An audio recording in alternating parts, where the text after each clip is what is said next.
Welcome to the chip market. We're here to help you invest smarter by breaking down the critical technologies and market shifts happening in the world of semiconductors. So let's get right to it with a pretty big question. Why might the digital encryption we all rely on? Why might it not even survive the next decade? This is the first of a two-part series, and we're going to examine a fundamental vulnerability in the digital locks that protect, well, pretty much everything. For investors, this is a threat you really need to understand today. Okay, encryption's coming expiration date. To really get a handle on this threat, we first have to understand how our security works right now. What exactly is this digital lock that we all take for granted? Today, our digital trust is built on something called public key cryptography. You've probably heard of the algorithms, things like RSA and ECC. Their security is all based on a kind of one-way street for math. It's incredibly simple to multiply two massive prime numbers together to create a public key. But going backwards, taking that result and trying to figure out the original two primes, the secret key, that would take a classical supercomputer billions of years. It's considered practically impossible. But a new type of computer is coming, and it fundamentally changes this entire security equation. It just doesn't play by the same rules. And when I say it changes the rules, I mean it. A quantum computer represents an exponential leap in power for this kind of problem. A calculation that is impossible for today's machines, taking billions of years, could become solvable in a matter of hours or days. This is not an incremental improvement. It's a complete paradigm shift. And here's the thing. The mathematical blueprint to break our encryption already exists. It's called Shor's algorithm, and it was discovered way back in 1994. It provides the exact method for solving those impossibly hard math problems. For decades, the only missing piece has been a machine that was actually powerful enough to run it.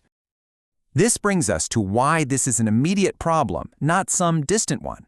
The danger doesn't just begin when a quantum computer is finally switched on. In a way, it's already started. Adversaries, particularly nation-states, are widely believed to be doing this right now, stockpiling vast amounts of encrypted data. We're talking state secrets, financial records, intellectual property, even your personal health information. They're capturing this data now with the full intent of just sitting on it until a capable quantum computer arrives, and then decrypting it all. So any data that needs to stay secret for the next 10 or 15 years, well, it's already at risk. So, the obvious question is, how far off is a machine that can actually execute this threat? Let's take a look at the progress we're seeing in the hardware and what the experts are projecting. The trend here is clear, and it's aggressive. Qubit counts are climbing, error rates are coming down, and major players like IBM and Google have roadmaps that point to fault-tolerant systems within this decade. Now, there's always some debate about the exact year, but the 2030s are consistently cited as the window when this threat becomes a practical reality. And, the progress isn't just in the hardware. The algorithms themselves are getting smarter, which means they're consistently lowering the number of qubits you'd need for a successful attack. This number here, roughly 1,730 stable qubits, is the current estimate. That's way down from initial estimates that were in the millions. The goalposts are moving closer. So for you as an investor, the key question becomes, what parts of the economy have the most exposure? Because the fallout from a major cryptographic break is not going to be evenly distributed. A break like this would have severe ripple effects across all these core sectors.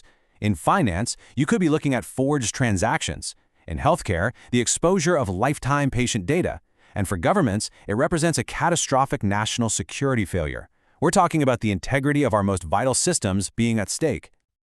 The financial and strategic implications of just waiting around to address this are substantial. This isn't a simple software patch we're talking about. It's a fundamental infrastructure overhaul. Many experts are comparing the scale of this transition to the Y2K problem, which, you might remember, cost over $100 billion in the US alone to fix. Moody's has even warned that companies that lag in their quantum readiness could eventually face credit rating implications. So being proactive here is quickly becoming a matter of financial prudence. This entire threat creates an urgent need for what's called post-quantum cryptography, or PQC, and that leads to the critical question for any investor or business leader who's watching these developments. So, with our digital security foundation at risk, what is the solution? The good news is, a path forward does exist. It lies in a new generation of security standards. But what are they, and how can investors position themselves for this transition? Well, that's exactly the question we're going to answer in our next explainer. In Part 2, we will detail this new generation of quantum-resistant algorithms, will identify the companies leading this critical transition, and will map out the emerging investment landscape. Thank you for watching. To stay ahead of these critical shifts in the technology space, make sure you subscribe to the Chip Market. We will see you in Part 2.